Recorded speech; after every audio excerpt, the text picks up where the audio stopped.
이번 시간은 강의 계획서에서 나온 바대로 병리학의 총론에 대해서 수업하도록 하겠습니다. 우리 지난 시간에 잠시 언급하고 넘어갔었는데요. 워낙 중요한 부분이라서 오늘 다시 한번 또 살펴보고 넘어가겠습니다. 병리학의 정의.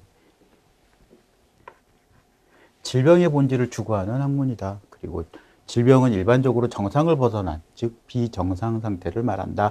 그리고 병리학의 역사는 히포크라테스에서 시작을 하고, 히포크라테스는 액체 병리학을 만드신 분이다. 그리고 이 액체 병리학은 네 가지 체액의 균형이 깨진 상태라고 말을 했고요. 혈액, 점액, 황색담증, 흑색담증 네 가지는 꼭 반드시 외워두시기 바랍니다.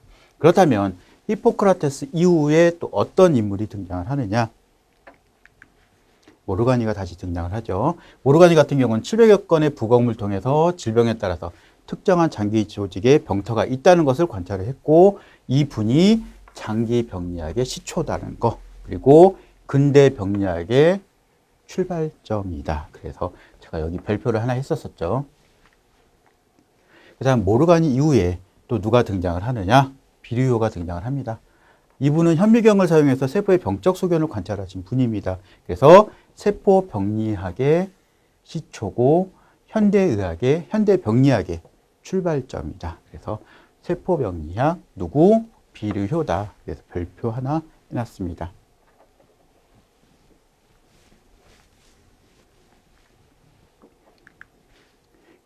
현재의 병리학은 비료의 세포 병리학을 기초로 하고 있고요. 병리학의 역사 순서, 액체 병리학, 장기 병리학, 세포 병리학. 그래서 여기에 더한다면 액체 병리학은 히포크라테스고, 장기 병리학은 모르가니고, 세포 병리학은 비료다. 이렇게까지 알아두시면 될 것 같습니다. 제가 지금 주요 용어 세 가지를 제시를 하는데요. 이 세 가지 용어만 제대로 알고 이해하고 넘어가셔도 병리학의 접근이 좀 쉬워지기 때문에 세 가지 용어를 정리를 해놨습니다. 그리고 이 세 가지 용어는요, 병리학의 시작부터 끝날 때까지 자주 언급이 되는 내용입니다. 하나씩 좀 살펴보겠습니다. 항상성, 음성 데모기기, 양성 데모기기 세 가지를 제시를 해놨는데요. 항상성은 뭐냐면 우리 인체는 생존하기 위해서 끊임없이 활동을 지속을 해야 되는데요. 그래서 일정한 환경을 계속적으로 유지를 해야 합니다. 바로 그게 항상성입니다. 항상성이 있으면 음성 데모기기가 있는데, 이 항상성과 음성 데모기기는 거의 같이 생각을 하시면 될 것 같습니다. 사람이 활동을 하게 되다 보면, 생활을 하게 되다 보면 나쁜 음식도 먹을 수가 있는 것이고, 또 나쁜 먼지도 흡입할 수가 있습니다. 그러면 그 상태에서 그냥 끝이 나나요? 그게 아니죠. 다시 몸이 회복이 되는 겁니다. 조금 더 쉽게 설명을 드리면요. 음성 데모기기 같은 경우는 혈압이 예를 들겠습니다.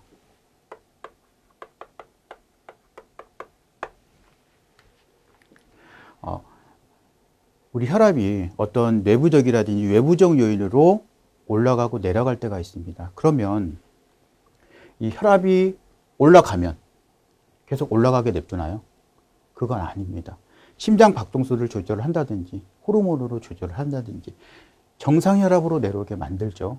예를 들어 100m 달리기 하게 되면 심장에서 박출량이 많아지기 때문에 혈압도 같이 올라가죠. 그럼 어떻게 되겠습니까? 순간적으로 혈압이라든지 박출량이 많아져서 힘을 부여를 해줬다면 나중에 100m 달리기가 끝나면 정상으로 다시 되돌아오게끔 해야 되겠죠. 그게 바로 음성퇴 먹이기입니다.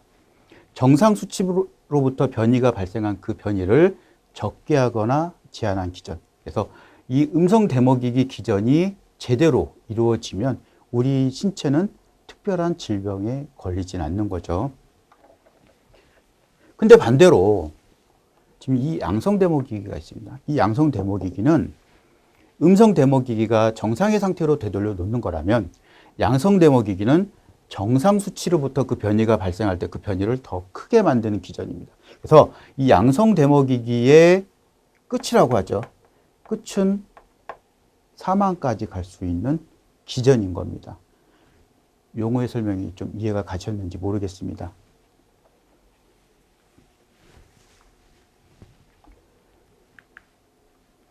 병리학과 질병의 계열을 한번 살펴보겠습니다. 서론 부분이죠. 병리학. 파소스와 로고스의 학문의 그리스어인데요. 합쳐서 패솔로지라고 합니다. 질병의 본질을 연구하는 학문이다. 요거 별표 하나만 해놓을게요. 가끔 시험 문제 나오니까요. 그리고 질병의 발생 원인이라든지 질병의 발현 양성, 질병의 진행 과정, 그리고 후유증까지를 다 살펴보는 것이 병리학입니다. 그래서 이 병리학은 병인이 작용한 순간부터 질병이 종결될 때까지 전 과정을 연구하는 것으로 끝나냐? 그게 아니죠.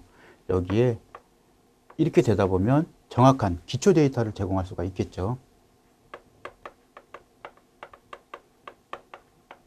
이걸 어디로 가느냐? 임상으로 갑니다. 그러면 병리학은 임상과 기초의학의 가교 역할을 할 수가 있는 거겠죠. 병리학의 분류를 한번 살펴보겠습니다. 인체병리학과 실험병리학으로 구분을 하는데요. 인체병리학은 세 가지로 구분을 하는데요. 해부병리학, 조직, 세포병리학으로 구분을 합니다. 그래서 인체병리학은 임상실험을 통해서 질병의 원인을 파악하는 겁니다. 그래서 해부병리학은 주로 부검을 통해서, 부검이라는 것은 사체죠. 그래서 절취된 조직을 형태학적으로 진단하는 것이고요.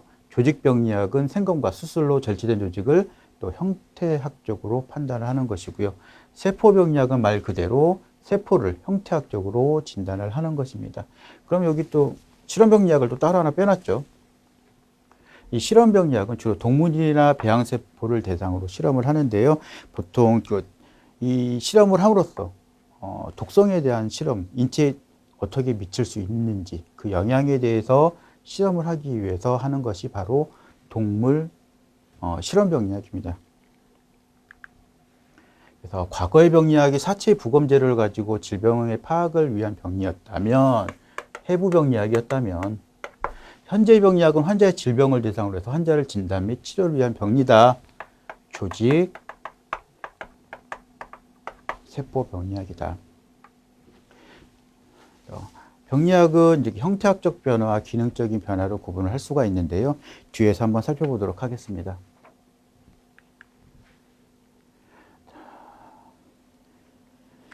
질병에는 형태학적인 변화 그리고 기능적인 변화라고 말씀드렸는데요. 이게 지금 그 질병의 발생 순서를 기재를 해놨습니다. 먼저 질병이 발생해서 병인이 체내에 작용하면서 시작이 됐다고 하는데요. 여기 이제 질병을 인식하지 못하는 시기죠. 그리고 그 다음에 잠복기가 있습니다. 질병이 침투를 했는데, 그러니까 어떤 병인이 체내에 침투를 했는데 환자가 질병을 자각을 못하는 겁니다. 그러니까 이때쯤 돼도 뭐 어디 뭐 약을 먹을 생각도 못하고 병원에 갈 생각을 못하는 거겠죠. 그 다음에 세 번째, 증상이 나타나는 시기입니다. 환자가 질병을 자각하는 시기인데요. 우리 쉽게 감기를 생각을 해보겠습니다. 요 증상의 시기는 보통 뭐 오한이라든지 열이 난다든지, 그러면 좀 감기에 걸리신 분들은 내가 감기에 걸렸나? 증상을 좀 자각을 하죠. 그 다음 네 번째 단계가 있는데 징후입니다. 환자가 증상을 객관적으로 파악할 수 있는 시기입니다. 증상이 나오는 시기입니다. 어떤 감기 예를 들었죠. 기침이 나오고 콧물이 나옵니다. 아, 내가 확실히 감기에 걸렸구나라는 징후를 이런 증상으로 알 수가 있겠죠. 그래서 병원을 가고 병원에서 적절한 진단을 받는 겁니다. 그래서 치료를 받는 마지막 단계가 바로 이 진단입니다. 그래서 위의 과정을 통해서 환자의 질병을 확인하는 단계가 바로 진단이고, 이 하나, 둘, 셋, 넷, 다섯 가지가 바로 형태학적 그리고 기능적인 변화를 설명드리는 내용입니다. 질병의 원인에는 내인성 요인과 외인성 요인이 있습니다. 질병이 괜히 걸리진 않겠죠. 어떤 병의 원인 또는 병을 일으킬 수 있는 요인이 있기 때문에 병적 상태로 돌아가는 겁니다. 자, 그러면 먼저 내인성 원인부터 살펴볼 텐데요. 지금 여기 보시면 제가 글씨에 좀 색깔을 입혀놨습니다. 이유는 이게 또 그대로 시험에 나옵니다. 어떻게? 다음 중 질병의 내인성 원인이 아닌 것은 이렇게 나오기 때문에 다른 거는 모르더라도 이 앞에 있는 내인성 원인의 종류는 꼭 반드시 외워두시기 바랍니다. 그렇다면 내인성 원인 중에서 먼저 연령이 있겠죠. 질병에 따른 호발 연령이 또 틀릴 겁니다. 고령자일 경우에는 고혈압이라든지 당뇨병이라든지 암이 많이 발생을 하고요. 소아일 경우는 선천적 장애가 가장 많은 병의 원인을 차지하고 있죠. 그리고 또 감염질환이 호발하고요. 두 번째, 성별에 따른 또 질병의 원인이 또 틀립니다. 남성 같은 경우는 간암과 폐암이 많이 발생하고요. 여성 같은 경우는 유방암과 갑상선 질환이 많이 발생한다. 이게 바로 성별에 의한 원인입니다. 또 인종에 의한 원인도 있겠죠. 한국인은 위암이 많이 발생하고 서양인은 대장암, 유전적인 요인에 따라서 또 병이 발생할 수 있는 게 있고요. 또 각국별로 생활 환경이 또 틀리죠. 공업 선진국에서 일어날 수 있는 질환이라든지 아니면 저개발 국가에서 일어날 수 있는 질환이 또 각기 틀립니다. 또 영양 상태에 의한 질환도 있겠죠. 원인도 영양 섭취 부족에 의한 영양 실조라든지 비타민 결핍증이라든지 영양 과잉으로 인한 비만 같은 경우도 있을 겁니다. 그리고 개인의 면역 상태, 또 유전 상태에 따라서 질병의 원인, 각각이 발생할 수 있는 원인이 또 있을 겁니다. 자, 그렇다면 내인성 원인이 이렇게 있다고 하면 당연히 또 외인성 인자도 있겠죠. 외인성 인자 중에서 생물학적 인자 같은 경우는 바이러스, 그리고 세균, 진균, 기생충 등이 있을 것이고요. 물리적 인자로서는 기계적인 외상, 창상 골절이라고 되어 있는데 쉽게 말하면 뭐 교통사고라든지 아니면 낙상이라든지 이런 게 있겠죠. 또 온도라든지 압력, 음파, 전기, 자외선, 방사선 등이 물리적 인자에 속하고요. 화학적 인자로서는 공업생산물이라든지 특히 독극물 같은 게 질병의 발생 원인에 속하겠습니다. 자, 저기 표를 하나 제시를 해놨는데요. 이 표는 왜 제시를 해놨냐면요. 가끔 시험에 어떻게 나오냐면 우리나라 대한민국 사망 원인의 1순위는 무엇이냐 이렇게 시험에 자주 나오거든요. 그러면 지금 여기 악성 신생물로 나와 있죠. 2006년에도 악성 신생물이고 2015년에도 악성 신생물이네요. 그러면 요 답은 악성 신생물로 찍으셔야 되겠죠.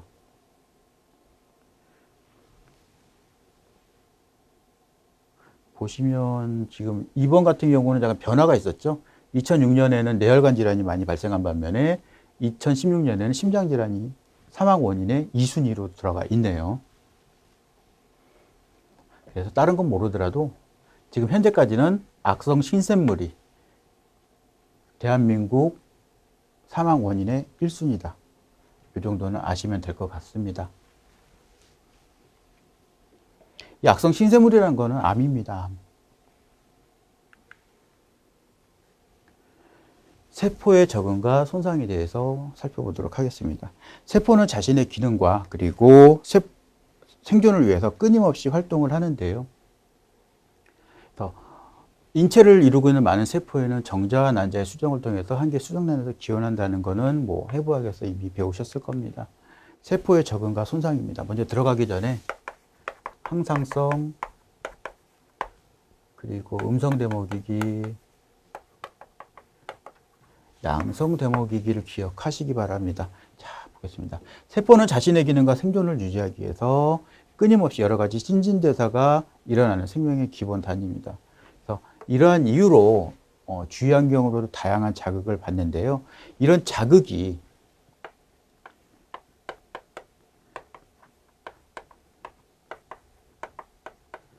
생리적 범위일 경우는 다시 안정 상태로 돌아갑니다.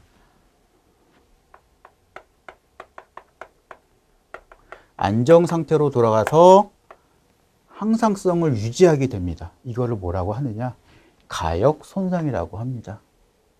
그럼 가역 손상은 아까 말씀드린 음성 대먹이기 기전과 비슷한 내용이죠. 자, 그렇다면 비가 손상은 뭐겠습니까? 생리적 범위를 벗어나는 상태입니다. 그래서 항상성을 가질 수 없는 상태, 원래 상태로 돌아갈 수 없는 상태를 비가역 손상이라고 합니다. 그래서 이 개념도 상당히 중요하니까요. 별표해 놓으시고 외워두시기 바랍니다. 그래서 이렇게 가역 손상과 비가역 손상에 대한 세포의 반응은 어떤 것이 있는지 한번 살펴보도록 하겠습니다.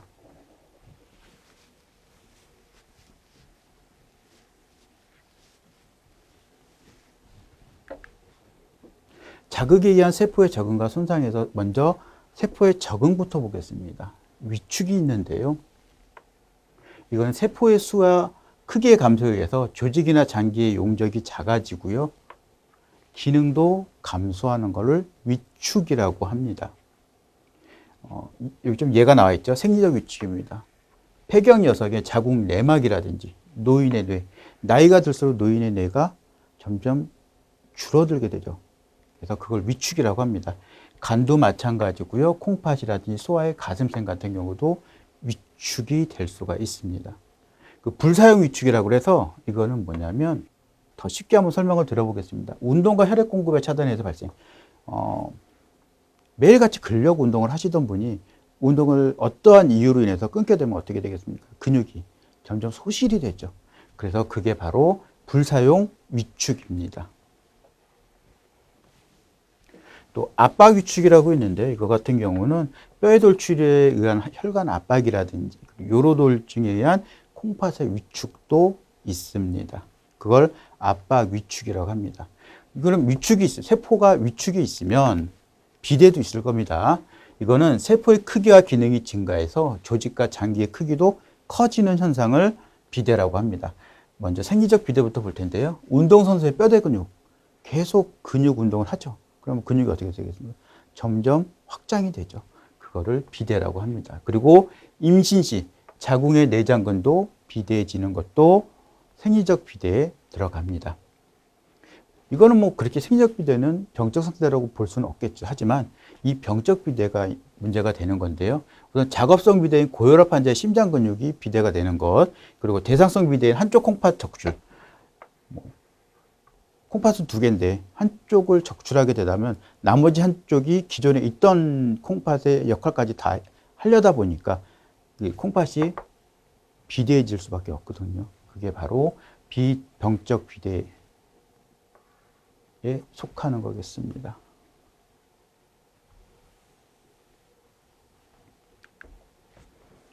증식인데 이거는 세포 분열에 의해서 조직이나 장기의 세포 수가 많아지는 겁니다.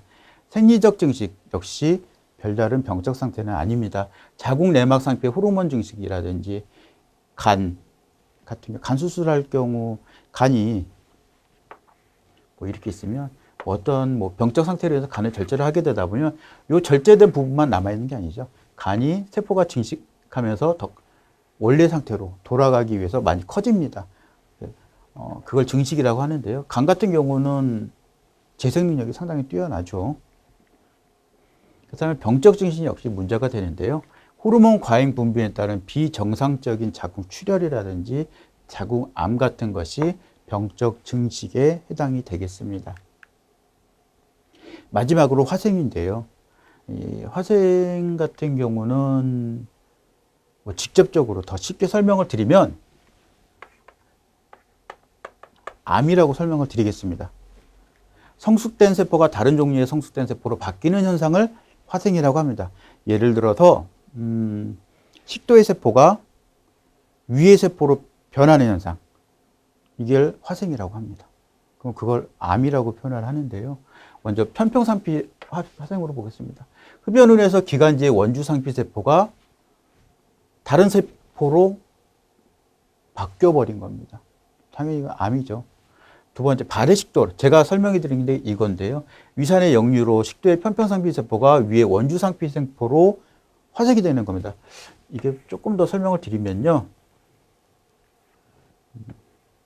이렇게 생겼다고 합시다. 조금.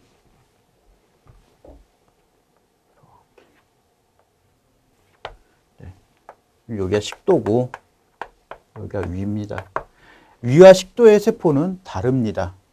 여기 지금 나와 있죠? 식도의 상피세포가 식도의 편평상피세포가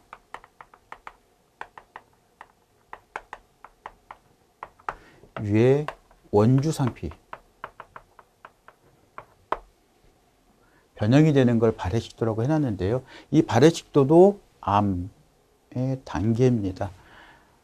그러니까 지금 보통 위에는 역시 위산이 들어가 있겠죠. 근데 뭐 어떤 원인, 예를 들어서 술을 많이 마셨을 경우 토하는 경험도 느껴보셨을 것이고요.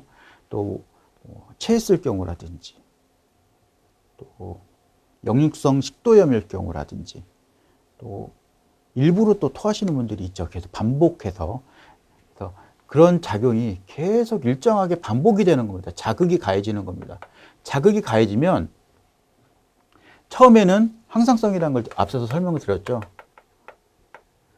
항상성을 지키기 위해서 자극을 받아도 다시 원상태로 돌아오고 자극을 받아도 원상태로 계속 돌아옵니다. 음성 대먹이 기전으로 인해서. 그러면 이거는 병적인 상태가 아니죠. 병에 걸린 상태가 아니기 때문에 문제가 안 생깁니다. 근데 자극이 계속 반복이 되다 보면 이 친구도 버틸 수가 없는 거죠. 항상성을 유지할 수가 없는 겁니다. 그때는 어떻게 된다? 양성 대먹이기 기전으로. 그러니까 가역세포, 아까 배웠었죠? 가역세포와 비가역세포 바뀌게 됩니다. 도저히 못 견디는 거죠. 못 견디게 되면 항상성에서 멀어져서 양성 대먹이 기전으로 비가역세포로 변하게 되는 겁니다. 그거를 화생 또는 발해식도라고 하는 건데요. 발해식도는 식도의 상피세포가 위의 상피세포로 변해버리는 겁니다. 자, 발해식도가 식도의 상피가 위의 상피로 바뀌는 거라면 이 장상피 화생은 뭐냐면 위 점막 상피세포가 창자의 점막 상피로 화생이 되는 겁니다. 이거 역시 암입니다. 암. 내용은 좀 이해 가시겠죠? 그래서 이 화생, 그림을 보여주는 건데요. 화생은 아까 제가 암이라고 말씀드렸죠. 암화가 된다는 게 화생입니다. 여기 보시면 원주상피세포로 되어 있는 부분과 편평상피세포 화생이 되어 있는 부분을 보여주고 있습니다. 원주상피세포가 자극을 견디다 못 견뎌서 화생세포가 되고 이 원주상피로 있어야 될 부분이 편평상피세포로 변한 걸 보여주고 있습니다. 그래서 좀 이렇게 된다 그러면 이제 이게 암으로 판단을 하는 겁니다. 검사를 해서. 자, 그렇다면 세포 손상은 어떤 것이 있느냐, 또 왜 발생을 하느냐. 세포 손상의 원인은 무수히 많이 있죠. 특히 가장 큰 원인이 허혈성 저산소증이 세포 손상 원인 중에 가장 큰 원인입니다. 허혈은 혈액 공급이 중단되는 상태인데요. 그 원인에는 뭐 축상 동맥 경화증이나 또 혈전이 있습니다.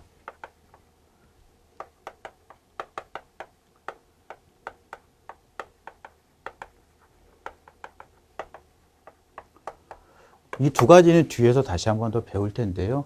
그래서 세포의 손상에는 허혈성 저산소증이 가장 큰 원인이다. 그리고 기타 원인이 있다 그러면 병원성 미생물이라든지 화학물질이라든지 방사선에 의한 세포의 파괴도 역시 세포의 손상의 원인 중에 하나가 있습니다. 그리고 세포의 손상은 두 가지로 역시 구분을 하는데요. 가역적인 손상, 그러니까 다시 원상태로 돌아갈 수 있는 손상인지 아니면 아예 원상태로 못 돌아갈 수 있는 손상인지 비가역 손상인지 그렇게 구분을 합니다. 그래서 가역적 손상에는 종창과 변성이 속하는 것이고요. 비가역적인 손상에는 괴사가 속하겠습니다. 괴사는 말 그대로 세포사죠. 세포가 죽는 겁니다.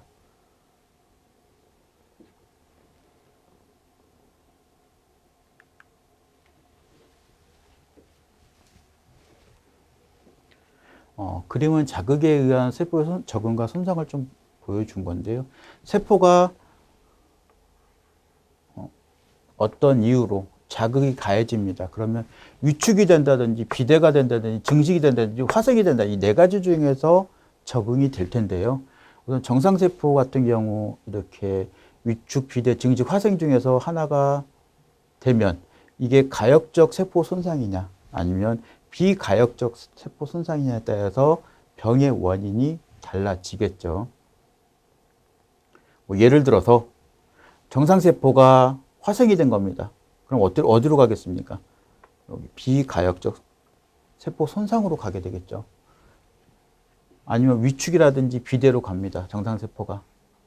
그러면 이거 다시 원상태로 돌아갈 수 있는 가역적 세포 손상으로 올 수가 있습니다. 그래서 그림은 한번 그냥 참고만 하시면 될 것 같습니다.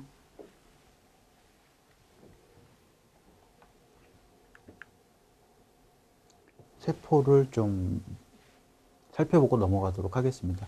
이미 해부학을 배우신 분들이나 뭐 생물학을 배우신 분들은 잘 아실 텐데요. 병리학과 좀 연관된 부분이 있기 때문에 좀 살펴보고 넘어가도록 하겠습니다. 세포는 인체를 구성하는 생명의 채소단이죠. 그리고 분열과 증식을 통해서 복제를 하고요. 또 세포는 핵과 세포질로 이루어졌고 생산활동을 통해서 여러 가지 물질을 생산한다고 되어 있는데요. 먼저 세포막부터 한번 보겠습니다.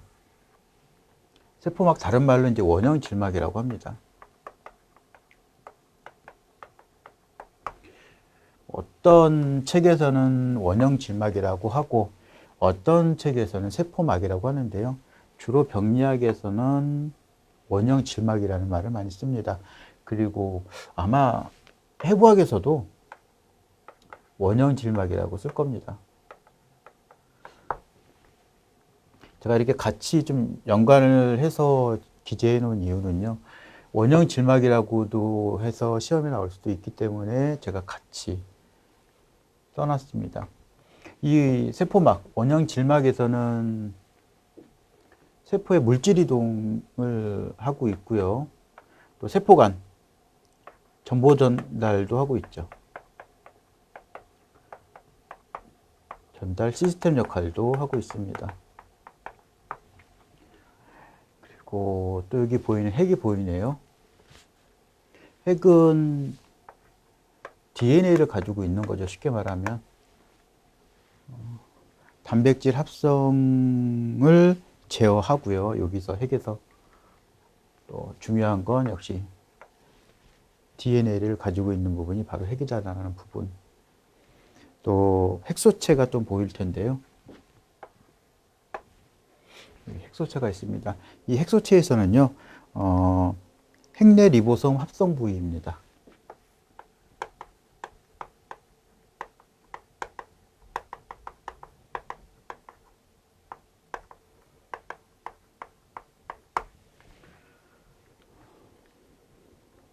이 리보솜이라는 거는요, RNA와 또 단백질로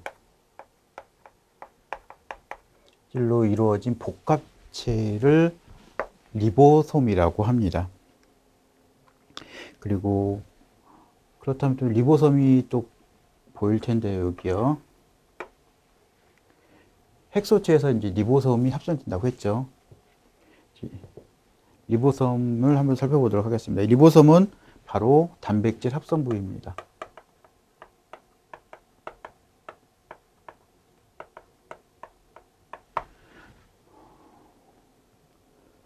그리고 또 한번 보실 게 과립내 형질세막이 있고요. 무과립내 형질세막이라고 있습니다. 이 두 개를 합쳐서 세포질 그물이라고 합니다.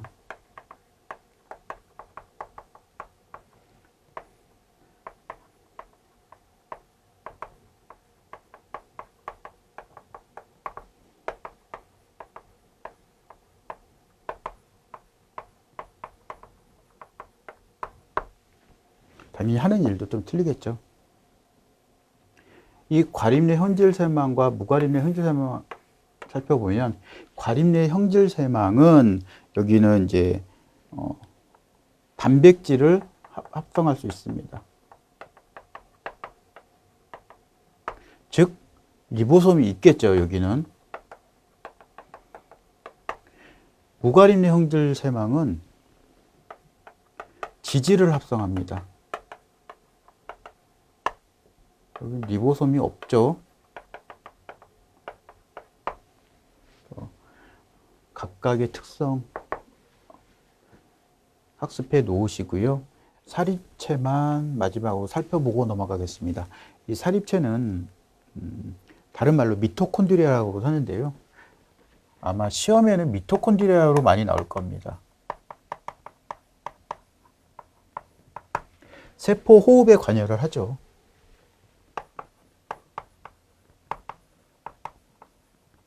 그리고 인체에서 필요한 에너지원을 여기서 만들어내는데요. 약 95%를 사립체가 담당을 합니다. 그래서 요 말을 다른 말로 해서 ATP라고 하는데요. 아데노신의 3인산이 결부된 것으로 ATP를 좀 풀어보자면, 이거 좀 지울게요.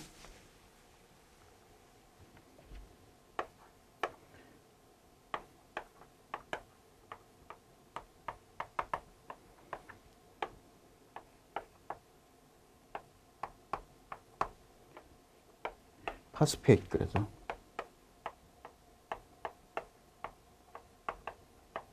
라고 하겠습니다. 그래서 세포의 정의에서 이 정도까지만 좀 정리를 하고요. 각각의 특징 알아두시고 넘어가시길 바랍니다.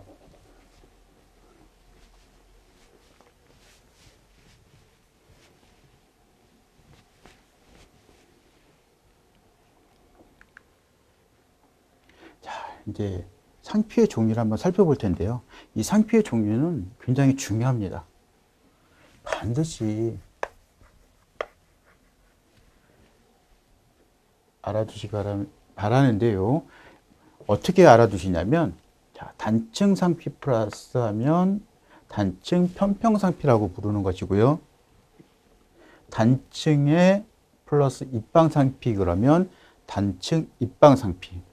역시 단층 원주 상피라고도 부릅니다. 그러면 이건 어떻게 분류를 하느냐? 우선 모양에 따른 분류입니다. 단층 편평 상피죠. 특징은 납작하고 편평합니다. 이렇게 한 층으로 구성이 되어 있고요.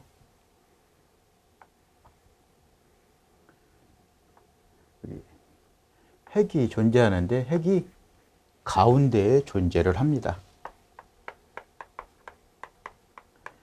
근데 핵이 동그랗지가 않죠. 편평상피 납작해져 있기 때문에 핵도 약간 납작해져 있는 모습을 보입니다. 기능은 흡수와 분비 그리고 물질 교환 분비를 합니다. 기능을 합니다. 그래서 어디에 있느냐? 혈관 내피라든지 중이라든지 그리고 복막, 폐포에 있습니다. 폐포를 살펴보자면 이 허파깔인데요.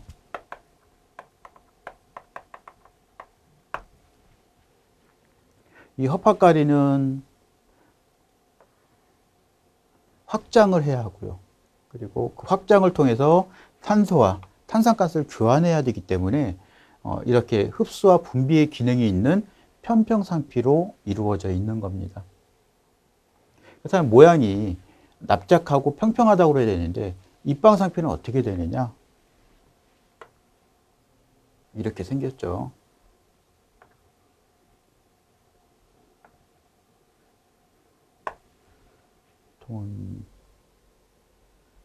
주사위 모양이라고 좀 설명을 드릴 수 있을 것 같은데요.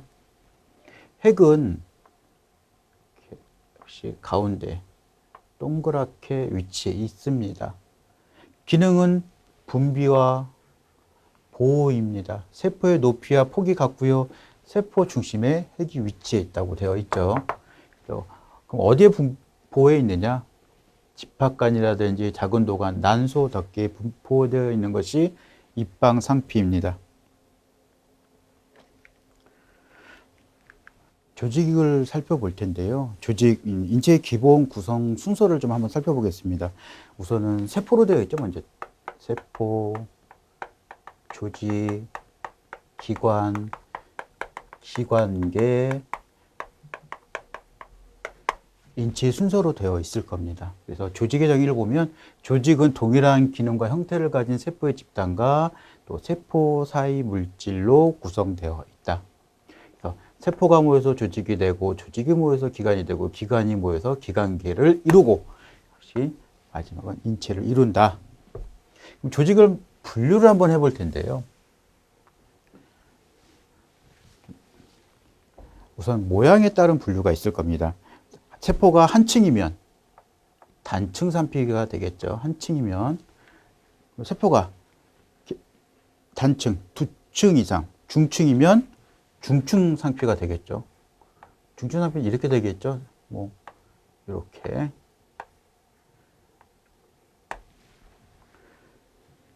그리고 모양에 따른 분류가 있는데요. 바닥이 타일 모양이면 평평상피라고 하고요. 그리고 주사위 모양이면 입방상피라고 하고요. 또 벽돌 세우는 모양이라고 이렇게 좀 세우는 모양 하면 원주상피라고 합니다. 이걸 좀 개념을 이해하시고 상피 조직을 살펴보도록 하겠습니다. 자, 상피 조직은 기능은 보호라든지 방어, 흡수, 분비, 그리고 감각 수용, 물질 교환을 합니다. 형태는 점막 표면과 도관을 담는 표면 상피와 분비 기능을 하는 샘 상피가 있습니다. 대표적인 것이 피부죠. 피부의 기능이 보호하고 방어하고 흡수, 분비가 있겠죠. 뒤에서 좀 자세히 살펴보도록 하겠습니다.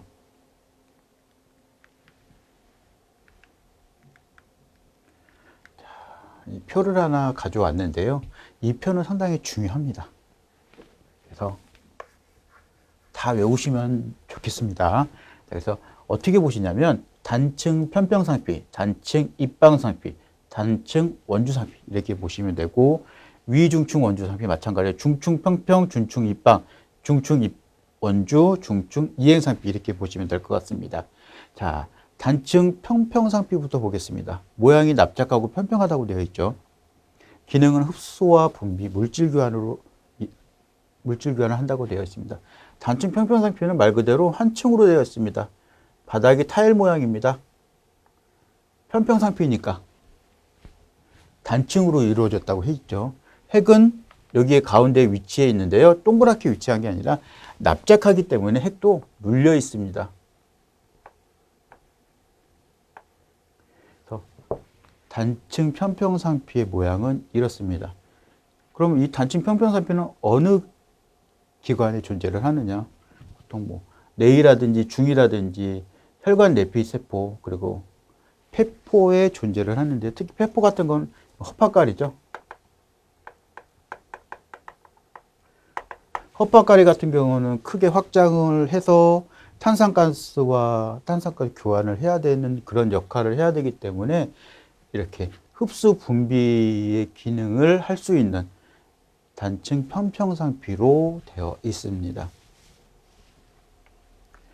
자, 단층 입방상피입니다. 세포의 높이와 폭이 같고 세포 중심에 핵이 위치한다고 되어 있습니다.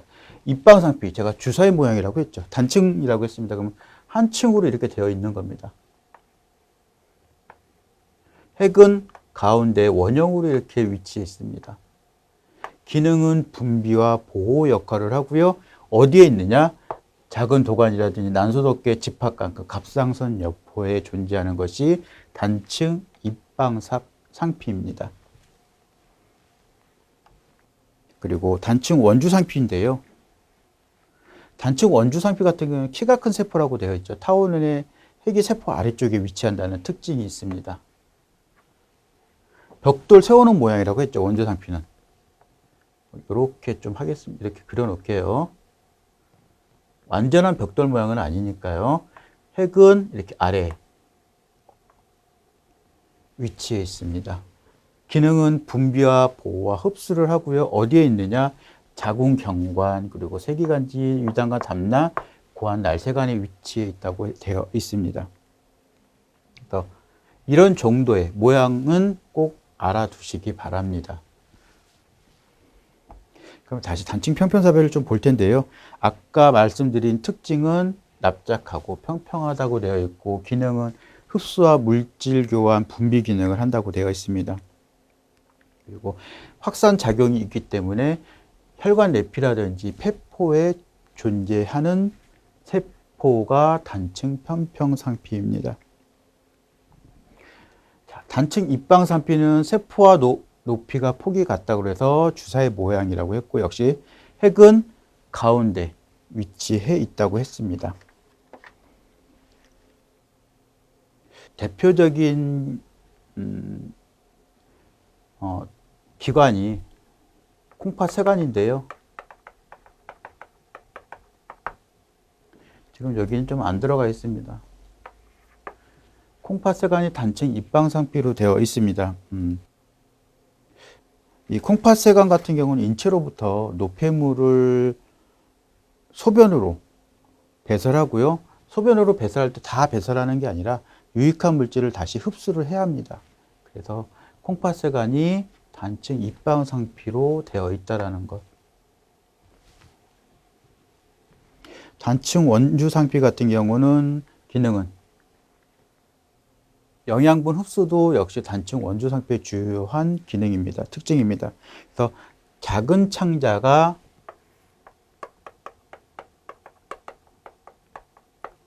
대표적인 단층 원주상피입니다. 그래서 음식물을 소화시키는 과정에서 영양분을 작은 창자에서 또 흡수를 하죠.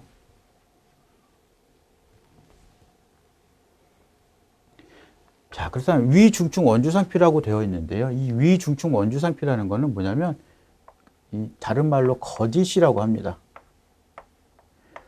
어느 책에서는 거짓 중증 원주상피라고도 되어 있습니다. 근데 지금은 이게 좀 용어가 바뀌어서 위중증 원주상피라고 합니다. 이거 왜 그러냐면, 사실은 단층인데 중층처럼 보이는 겁니다.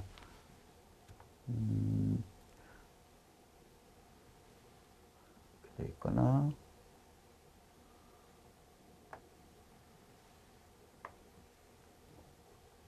핵이 위치해 있겠죠.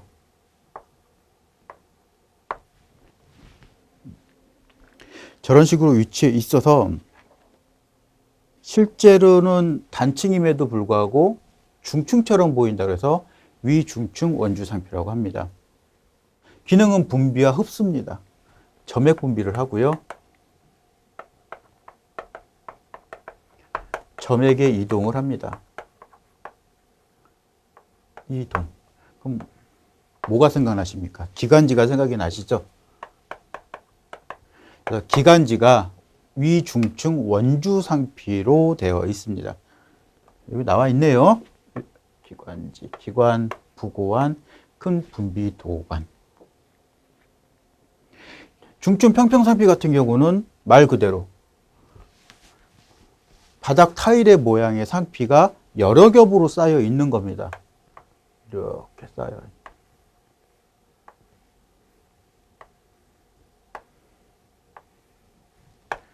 지금 제가 이 그림을 이렇게 그리고 있는데요. 그림을 좀 보시면 여기다 좀 더 그려놓을게요. 맨 밑에 층에 있는 상피는 조금 더 크죠.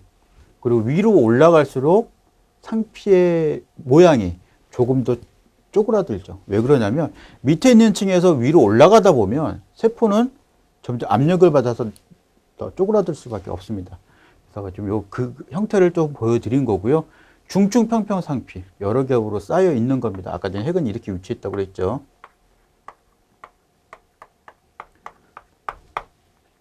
이 중증 평평 상피는 어디에 많이 있느냐? 피부, 혀 유두 상피. 왜? 계속 탈락을 하는 겁니다. 이렇게 밑에서 세포가 자라나는 겁니다. 치고 올라와서 맨 위에 있는 세포는 한 2주 정도의 기간을 두고 자연적으로 탈락을 합니다. 그럼 새로운 상피로 대체가 되겠죠. 아니면은 뭐 자연적으로 탈락 외에도 강제적으로 탈락시키는 방법 같은 경우 목욕탕에 가서 때를 민다든지 그러면 탈락이 되겠죠. 밑에 있는 세포가 여기 새롭게 대체되는 겁니다. 기간은 보호하고 수분 손실 방지입니다. 그래서 중증 평평상피 알아두시고요. 중증 평평상피의 분포는 어디에 있느냐? 요거 꼭 알아두시기 바랍니다. 그리고 자궁 외경부도 식도도 중증 평평상피라는 것 아주 중요합니다. 여기도 또 각막도 있죠. 시험에 요거는 나올 것 같습니다.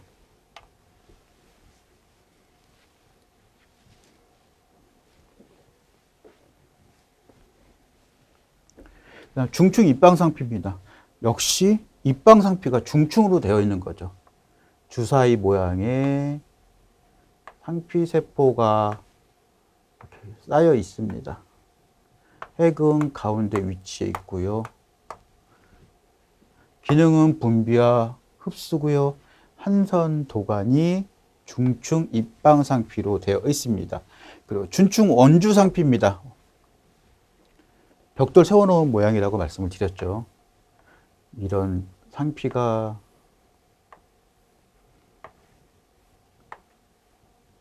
쌓여있고 중증 원주상피의 경우 핵은 어디에 위치했다? 아래에 위치해 있다고 그랬죠. 기능은 분비와 보호고요. 결막과 그리고 남성 요도 중앙부의 분포에 있는 것이 중증 원주상피입니다. 자, 또 중요한 게 중증 이행상피인데요. 이 중증 이행상피는 이행은 말 그대로 확장을 시킬 수 있다는 겁니다. 변화를 시킬 수 있는 겁니다. 어디에 있느냐? 특히 방광이 있겠죠. 왜? 소변을 모아야 되기 때문에. 우리가 소변을 참을 수 있는 이유가 방광의 용적이 늘어나서 소변을 적재할 수가 있는 거죠. 그래서 소변을 참을 수가 있는 거죠. 그래서 그러려면 어떤 상피로 되어 있어야 되냐? 중증 이행 상피로 되어 있어야만 그런 기능을 할 수가 있겠죠. 보호와 확장성의 기능을 가지고 있다. 그래서 중증 이행 상피의 종류 꼭 알아두시기 바랍니다.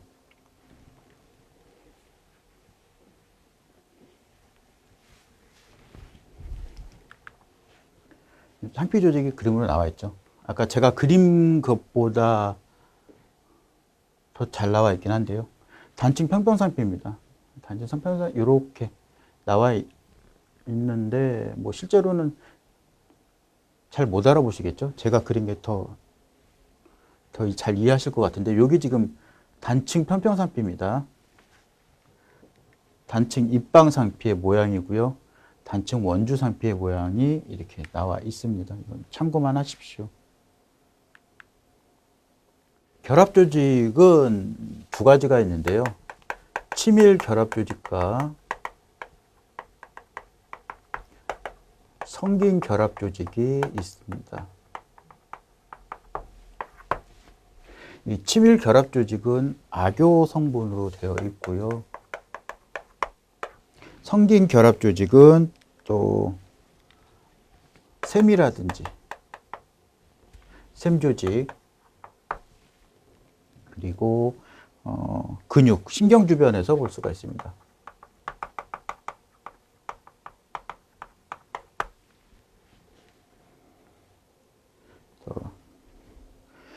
특히나 이 성긴 결합 조직 같은 경우는 보시면 다른 조직과 다른 조직을 연결하는 결합체의 역할을 하고 있고요. 말 그대로 엉성하게 결합이 되어 있는 조직을 성긴 결합 조직이라고 합니다. 그래서 주로 하부 조직과 피부를 연결을 합니다.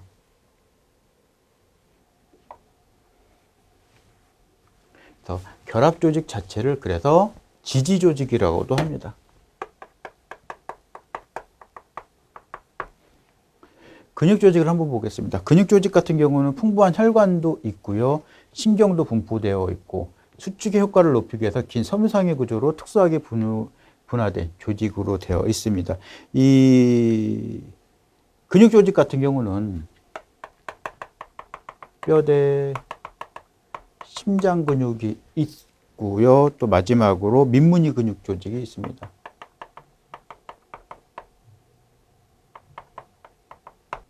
말 그대로 뼈대 같은 경우는 뼈대에 붙어 있고 운동성을 부여를 하죠. 그래서 이거를 수위 근육이라고 합니다.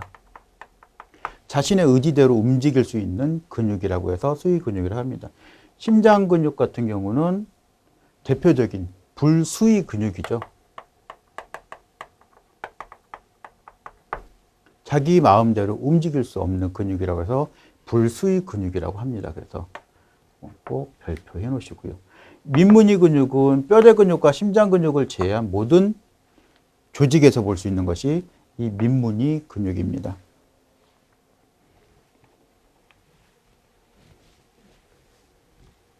신경 조직입니다. 뇌와 척수, 신경을 형성하고요. 그리고 인체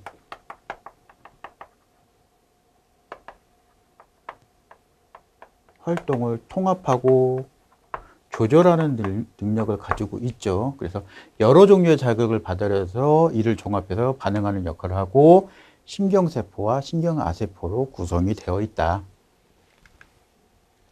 결합 조직의 종류와 기능을 표로 이렇게 만들어 봤는데요. 세포의 유형도 나와 있고 주 기능이 이렇게 나와 있습니다. 그래서 어떻게 보시냐, 세포 유형과 주 기능을 연결시켜서 같이 보시면 될 것 같습니다. 주로 림프구다 그러면 면역 반응에 관여를 한다. 형질세포다 그러면 역시 면역 반응에 관여를 한다. 호상구다 그러면 역시 면역 반응에 관여를 한다. 이 뒤에서 나올 텐데요. 림프구라든지 호상구라든지 지금 이런 게 지금 다 백혈구의 종류입니다. 백혈구라고 그러면 면역 반응에 작용하는 혈구죠. 뒤에서 다시 한번 설명을 드리겠습니다. 근육 조직에 대해서 지금 나온 건데요. 심장 근육은 아까 전에 대표적인 불수위 근육이라고 했습니다. 그리고 근육, 뼈대 근육 같은 이런 근육은 수위 근육이라고 했고요. 지금 여기 횡문이라고 되어 있는데요. 가로줄 무늬 근육이 이렇게 있는데 이것이 운동성을 좀 부여를 해줍니다.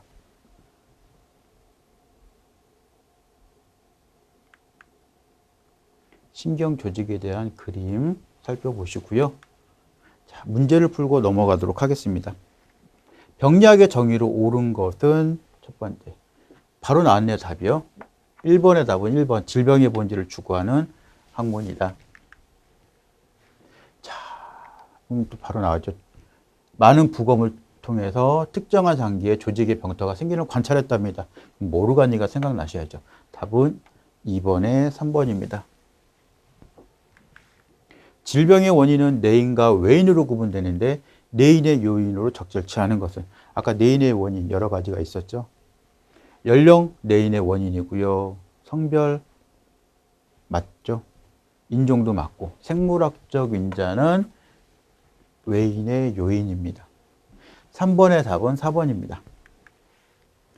질병의 원인 중 역시 외인의 요인으로 적절치 않은 것이 나왔습니다. 답은 4번의 2번이 되겠죠. 이거는 내인적인 요인입니다.